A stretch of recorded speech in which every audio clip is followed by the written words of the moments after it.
सबसे बड़ी बात तो ये है, सबसे अच्छी बात तो ये है।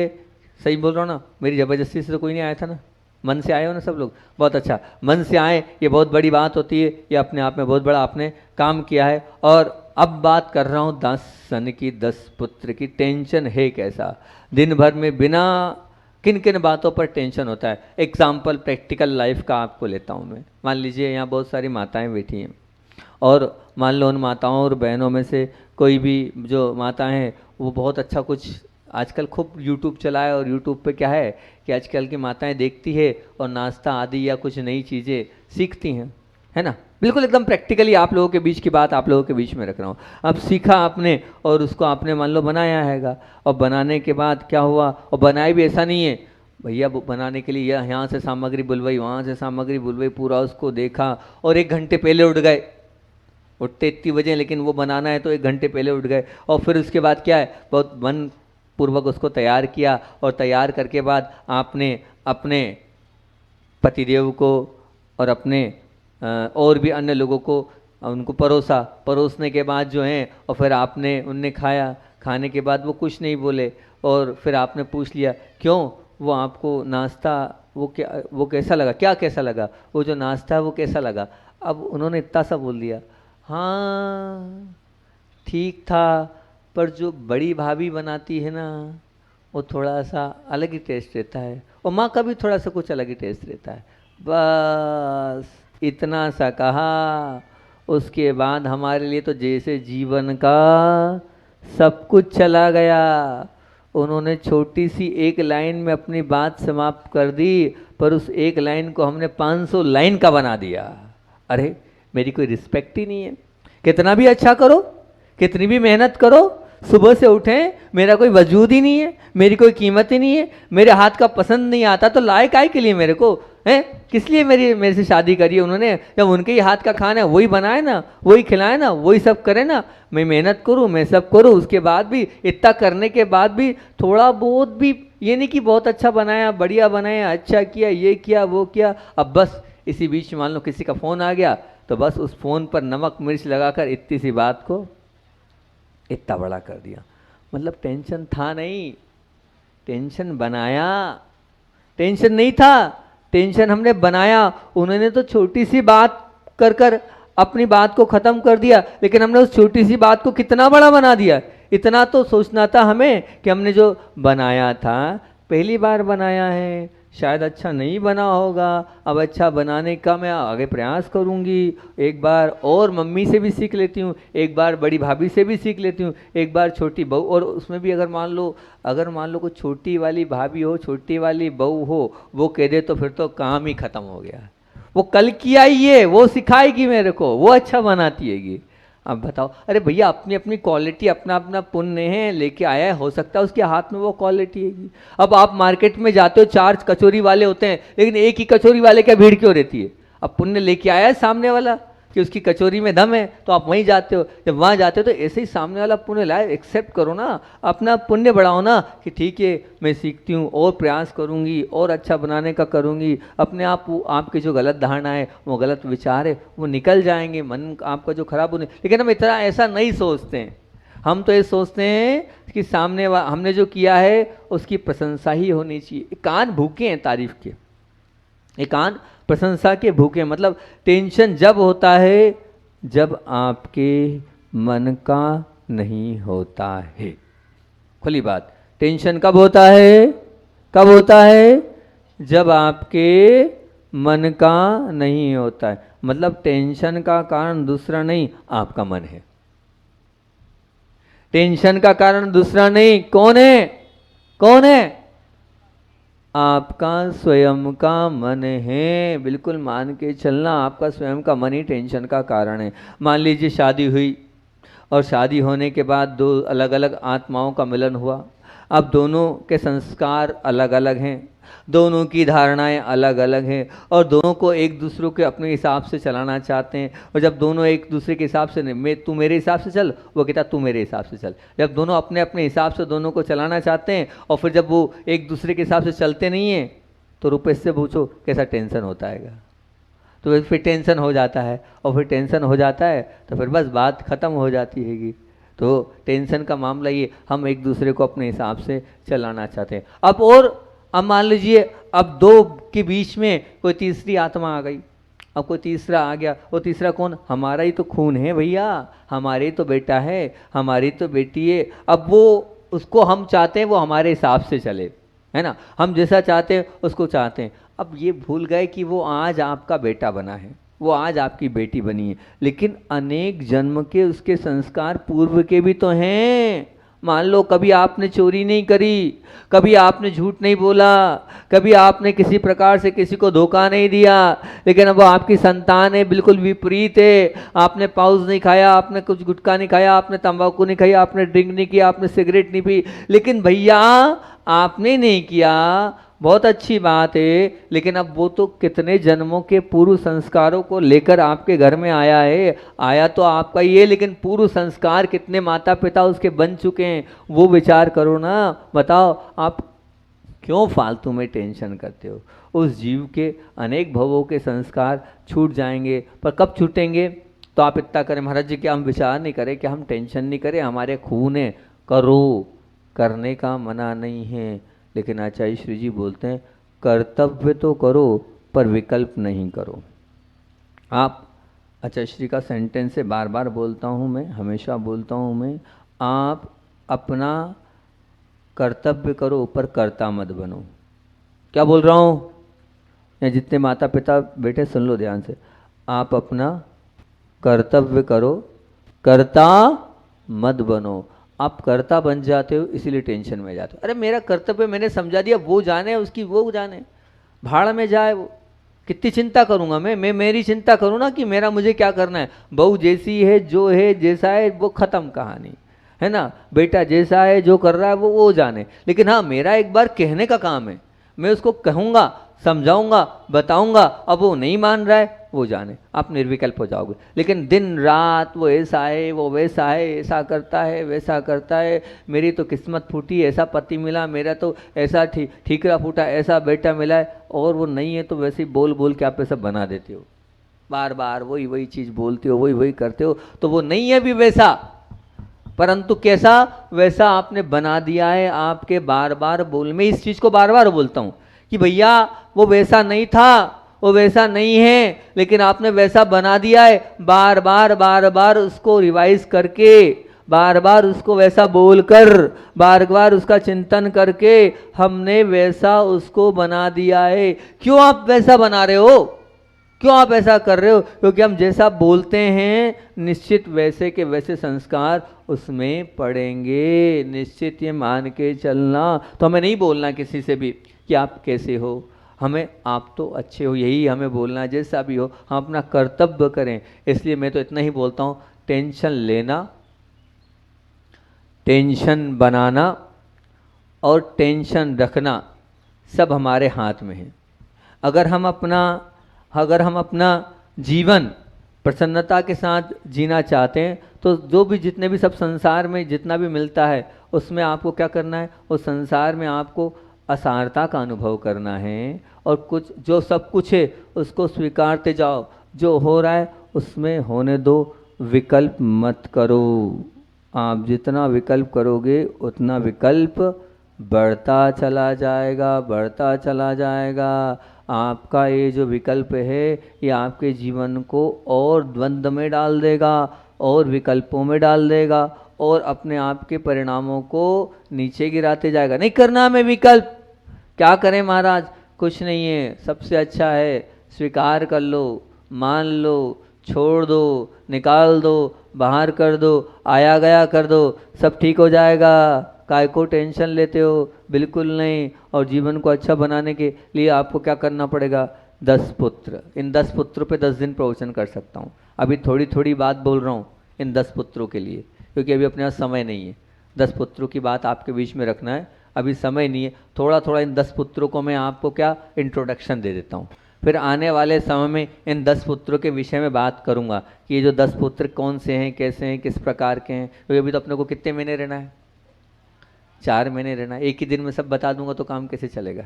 तो 4 महीने में ही सबको धीरे धीरे खिलाऊंगा और धीरे धीरे आपको बताते जाऊंगा कि हाँ ये वाला पुत्र है, इसको छोड़ो, ये वाला पुत्र। लेकिन आज 10 पुत्र कौन कौन से, उनका परिचय तो आपसे मैं करा देता हूँ, ताकि 10 टेंशन, उन टेंशनों को आप कम से कम जान जाओ और धीरे धीरे उस पर विचार करो कि मुझे इन 10 टेंशनों को छोड़ना है। अब कल टेंशन ले लिया आपने फालतू में, कि कोई रो रहा था, कोई उपवास कर रहा था, 3 लोगों ने उपवास कर लिए, मैं तो बड़ा परेशान हो गया।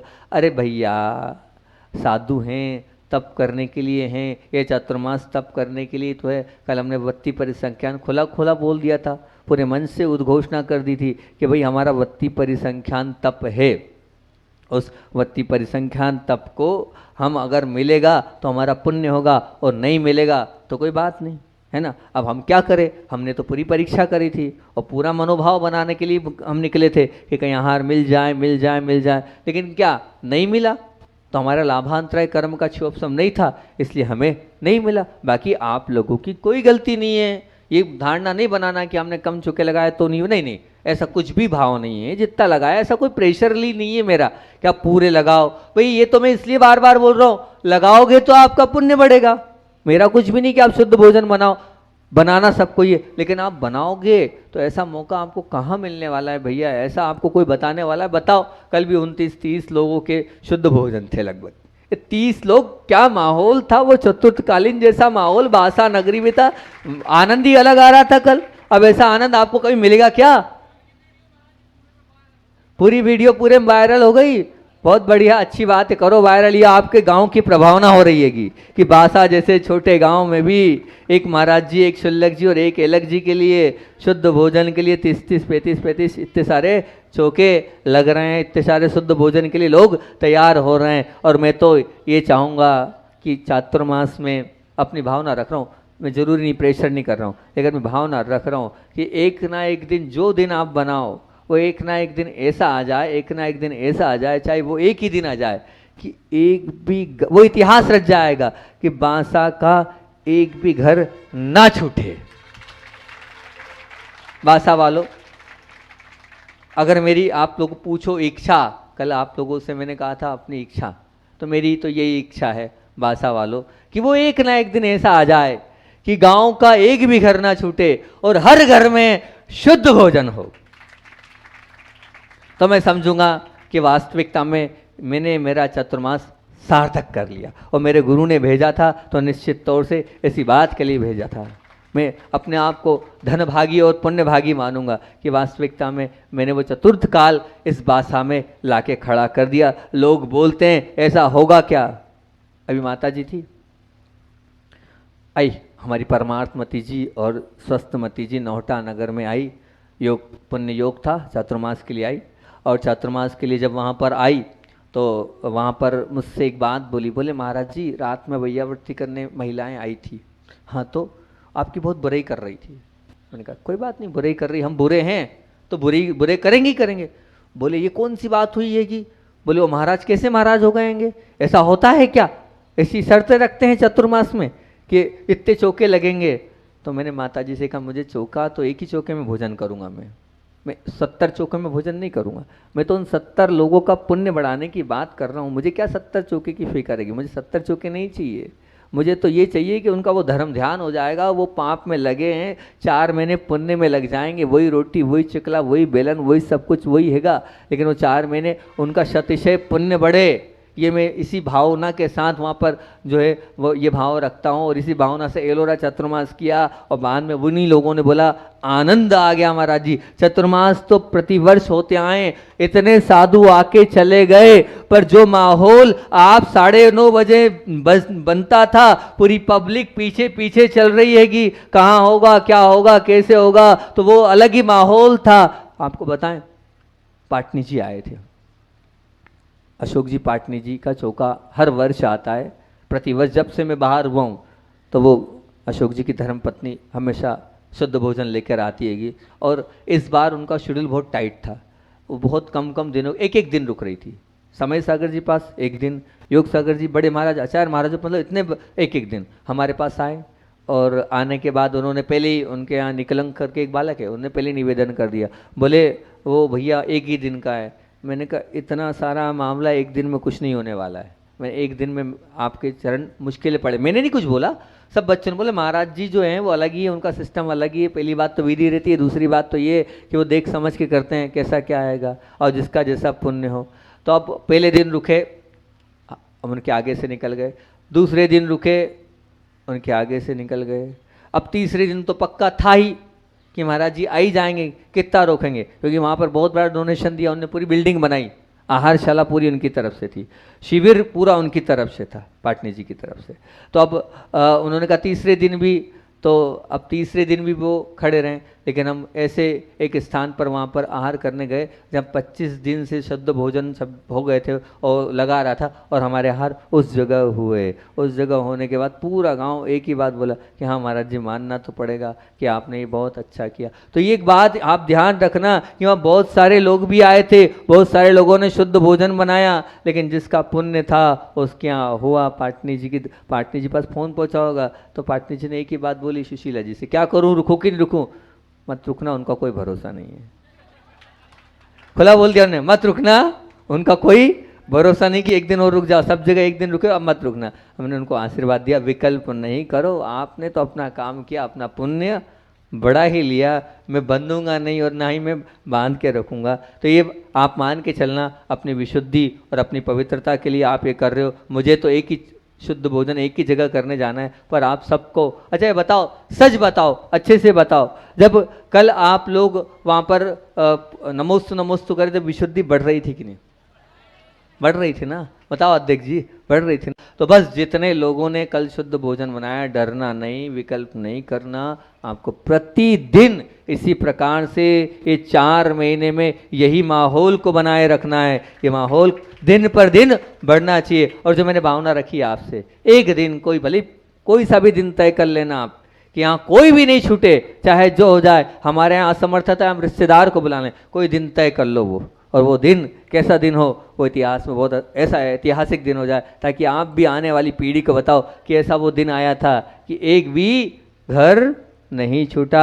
अध्यक्ष जी से भी निवेदन है, और भी बड़े लोगों से भी हमारा कहना है, युवा वर्ग से भी कहना है, बहनों से भी कहना है, माताओं से भी कहना है, त्यागी व्रती दीदियों से भी कहना है, ऐसा भी वो कर ले। आज अपन सिर्फ 10 जो टेंशन हैं, उन टेंशन की आपको हम बता देते हैं कौन कौन से वो टेंशन है। और आप कहोगे कि निश्चित महाराज जी टेंशन के 10 ही कारण हैं, टेंशन के ये 10 ही कारण है, वो 10 के 10 कारण आपके बीच में मैं रख रहा हूँ।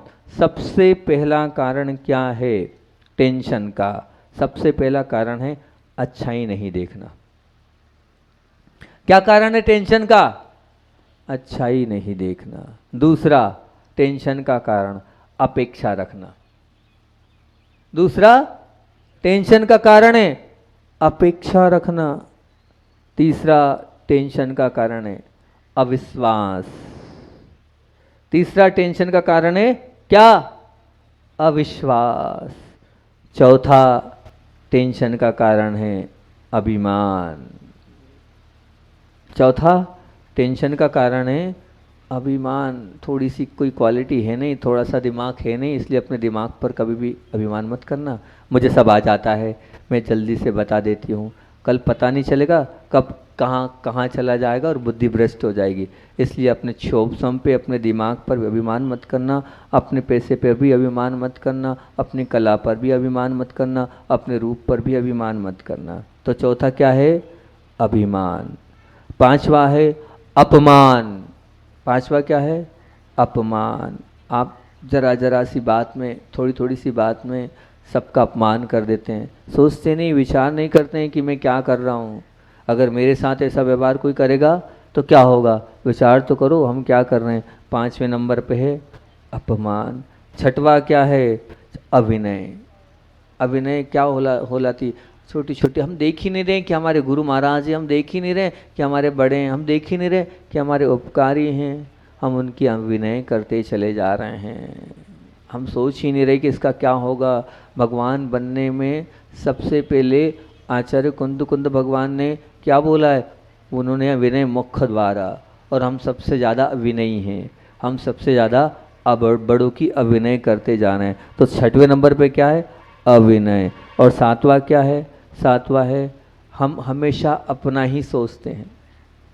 हम हमेशा अपना ही सोचते हैं, हम दूसरों का सोचते ही नहीं। अपने से तात्पर्य सोचना भी तो अपनी आत्मा को सोचो ना, लेकिन अपनी आत्मा का नहीं सोचते हो, आप बहुत स्वार्थी हो, सिर्फ अपना ही अपना विचार करते चले जा रहे हो। तो अपना ही अपना जो सोचता है वो ध्यान रखना, टेंशन आएगी ही आएगी। जो दूसरों का सोचता है उसको टेंशन कभी नहीं आएगी। और 8वां क्या है, अपने अनुसार से ही चलाना।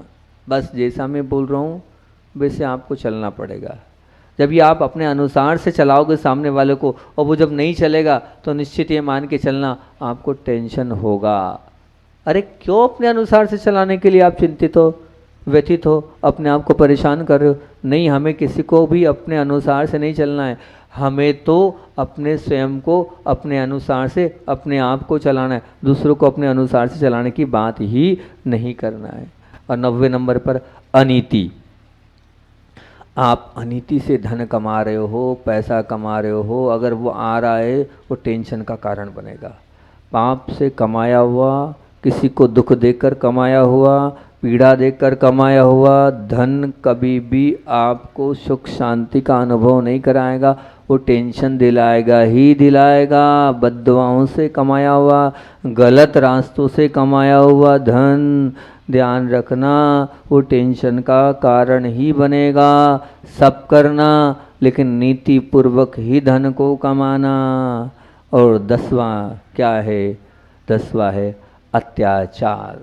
अगर आप अत्याचार कर रहे हो, अत्याचार से तात्पर्य यही है, क्या अगर कोई छोटा भी है, कोई पशु भी है, पत्नी भी क्यों ना है, अति भारारोपण अगर आप कर रहे हो सामने वाले पर, वो अत्याचार है, वो आचार नहीं है, वो अत्याचार है। तो ऐसा अत्याचार आपको अति भारारोपण वाला नहीं करना है। ये 10 बातें आपको अब आगे कभी प्रवचन में इन 10 को और डिटेल में आपको बताते जाऊंगा कि ये 10 टेंशन, आज इतना तो कह दो, हाँ महाराज इन 10 टेंशन को छोड़ के जा रहा हूँ। सबसे पहला है क्या है, हमारी कमी क्या है, अच्छाई नहीं देखना। दूसरी है अपेक्षा रखना। तीसरी है अविश्वास करना। चौथा है अभिमान रखना। 5वां है अपमान करना। 6वां है अभिनय करना। 7वां है अपना ही सोचना, दूसरे का नहीं सोचना। 8वां है अपने अनुसार से चलाना। 9वां है अनीति का धर्म करना। और 10वां है अत्याचार करना। तो निश्चित रूप से आपका जीवन अच्छा बन जाएगा। इन 10 पुत्रों से आप बच जाएंगे तो आ जाएगा। 10 पुत्रों पर एक एक दिन अलग अलग हम आपको और अच्छे से बताएंगे, डिटेल में बताएंगे क्या होता है, ताकि ये 10 टेंशन अगर आपके चले जाएंगे तो अपने आप आपका जीवन सुखमय और शांतिमय और प्रेम वात्सल्यमय बनता चला जाएगा। ये निश्चित रूप से मान के आपको चलना है। आचार्य भगवान का 2 मिनट में संस्मरण सुनाकर अपनी बात को विराम करता हूँ। आचार्य भगवान का कहना चाहिए हर चीज ही निराली है। क्या निष्फलता है उनकी, क्या गुरुदेव के अंदर किसी भी प्रकार का कोई संकल्प विकल्प नहीं, तो टेंशन नहीं होता। मुक्माटी जैसा महान ग्रंथ लिखकर उन्होंने अपनी मेज पर रखा था और आज ही वो कंप्लीट हुआ था। उसी बीच में एक पंडित जी साहब आए, उन्होंने अपनी कृति दिखाई और फिर आचार्य श्री जी हमने सुना है आप मुक्माटी लिख रहे हैं। आचार्य श्री ने कहा आज ही कंप्लीट हुई है, आज सुबह सुबह हमने इसको कंप्लीट करके रखा है। और उन्होंने जैसी मुक्माटी देगी, क्या आचार्य श्री इस मुक्माटी को मैं रख सकता हूँ? हाँ ले जाओ। एक ही प्रति है, एक ही वही है। मुस्कुराहट के साथ आशीर्वाद दिया, थोड़ा भी माथे पर सलनी, और वो मुक्माटी जो ग्रंथ है वो पंडित जी साहब उठाकर ले जा रहे हैं। जब उधर से ब्रह्मचारी जी रास्ते में मिले, उन्होंने राके जो भैया जी मिले, उन्होंने ये क्या है, ये तो आचार्य श्री की मुक्माटी है। बोले हाँ आज ही कंप्लीट हुई, मैंने ले ली। तो बोले तो अरे आचार्य श्री इतने सालों से मेहनत कर रहे हैं और आप ले जा रहे हो? बोले उनने दे दी तो ले ली। अरे तुम्हें तो सोचना चाहिए था, उनने दे दी, वो तो देंगे ही, वो कहाँ अपने पास रखेंगे। उन्होंने उनसे ली, उनको फोटो कापी दी। और ये निष्फलता है, हम एक लाइन लिखते हैं तो किसी को देते नहीं है, और उन्होंने सालों की मेहनत 1 मिनट के अंदर दे दी। ये निष्फलता कहलाती है कि ये भावना कहलाती है पवित्रता और निर्मलता की मेरा कुछ नहीं है। जो ऐसा भावना करेगा और जो अपने पास होगा वो देता जाएगा, वही ऐसा महान संत बन सकता है। ऐसी निष्फलता हमारे अंदर भी आबुले आचार्य विद्यासागर जी महामुनि राज की। रोग को शत्रु माना जा सकता है क्योंकि वह तंदुरुस्ती को, हमारे स्वास्थ्य को हर लेता है, निश्चित बात है। बदमाश को भी शायद शत्रु माना जा सकता है। क्यों? अरे भैया वो हमारी संपत्ति को लूट ले जाएगा, चोरी कर लेगा, हमारे साथ गलत कर लेगा, कोई ना कोई धोखाधड़ी कर लेगा। कातिल को भी दुश्मन माना जा सकता है। क्योंकि वो प्राण हर लेता है, वो हमें अपने जीवन में आगे अनेक प्रकार के कष्टों में डाल सकता है। परंतु इन सबको तो आप दुश्मन मानते हो कि नहीं मानते हो? इनको दुश्मन मानते हो? बोलो ना हाँ या ना में। हाओ तो बोलो आचार्य श्री का हाओ, हम इनको दुश्मन मानते हैं। लेकिन अब दूसरी बात करता हूं मैं आपसे, परंतु अनियंत्रित इंद्रियां, मदहोश कषाय, ना दिखाई देने वाले कर्म, इन सब में शत्रु के दर्शन करने के लिए मन किसी भी तरह तैयार नहीं। क्यों? क्या कारण है कि इंद्रियों को हम क्यों नहीं दुश्मन मान रहे? कारण ये है कि इंद्रियां सुख का अनुभव कराती है ना। और बोले कषाय का आधिपत्य जो है वो सुख देता है। जितना जितना हम लोभ करेंगे उतना उतना हमारे लिए सुख बढ़ता चला जाएगा, जितना हम मान करेंगे उतना सुख हमारा बढ़ता चला जाएगा। तो इस सुख को बढ़ाने वाले और जो कर्म हैं वो दिखते ही नहीं, श्रद्धागम ही नहीं, तो बने वो हो तो कैसे हम इसको विश्वास करें? तो दुश्मन हम मानने का प्रश्न ही नहीं उठता है। तो पूर्व आचार्यों ने इन सभी को भाव शत्रु के रूप में संबोधित किया है। किस रूप से? भाव शत्रु के। मतलब भाव शत्रु मतलब कौन, क्या क्या करते हैं ये भाव शत्रु? क्योंकि वो तो प्राण ले रहे हैं, वो तो स्वास्थ्य को खराब कर रहे हैं, लेकिन भाव शत्रु क्या कह रहे हैं? तो कहते हैं आचार्य भगवान यहाँ बोलते हैं कि जो आत्मा के सद्गुण को लूट लेते हैं, जो आत्मा की समाधि को बिगाड़ देते हैं, जो आत्मा के दोषों को भाजन बनाकर दुर्गति में धकेल देते हैं, जो आत्मा को दुर्बुद्धि में ग्रस्त कर देते हैं, वो कहलाते हैं भाव शत्रु। तो आपकी इंद्रियां क्या हैं? भाव शत्रु। आपकी जो मदहोश कषाएं वो क्या हैं? वो हैं भाव शत्रु। अब निसंदेह इनमें इंद्रियां हैं, कषाय है और कर्म का हमने तीनों का समावेश किया है। और दृश्य शत्रुओं का सामना किया जा सकता है, पर ध्यान रखना ये जो अदृश्य शत्रु हैं इनका सामना करना बहुत बहुत बहुत कठिन है। तो अब क्या करना चाहिए? अगर आपको निश्चित तौर से अदृश्य शत्रुओं से अगर आप नहीं जीते तो आपका अंतकाल सुधरेगा नहीं। अगर अंतकाल सुधारना हो, अगर दिव्य मरण करना हो और दिव्य मरण पाना हो, तो ध्यान रखना अगर समाधि मरण करना हो तो सबसे पहले क्या करें महाराज जी? समाधि मरण हमें करना है कि नहीं करना है? बोलो ना। बोल पूछता हूँ तो जब हाँ या ना में तो मुझे लगता है हाँ आप जाग रहे हो, सुन रहे हो, समझ रहे हो। तो ऐसा लगेगा आप सो रहे हो। सबको करना है, यहाँ से ले छोटे से लेके बड़े तक सबको समाधि मरण करना है। सब कह रहे हैं हमारा मरण भगवान का नाम लेते लेते हो, भगवान का सुमरण करते करते। आज मैं वो समाधि मरण की तैयारी के लिए आपसे बात करने बैठा हूँ कि समाधि मरण करना है, सुमरण करना है। तो सुमरण करना है तो उसकी तैयारी अपने को कब से करनी पड़ेगी? अभी। बहुत बढ़िया। कुछ लोग बोलते हैं आज से, तो मैं सुधार देता हूँ, लेकिन बांसा वाले बहुत अच्छी बात है, अभी इसी समय से करनी पड़ेगी। ध्यान रखना, आपने कहा है ना, ठीक है ना, आवाज़ शायद पारस की मम्मी की थी, है ना, अभी से बोला है ना, अब अभी से तैयार करना है, जो जो मैं बोलूँ वो करते चलना।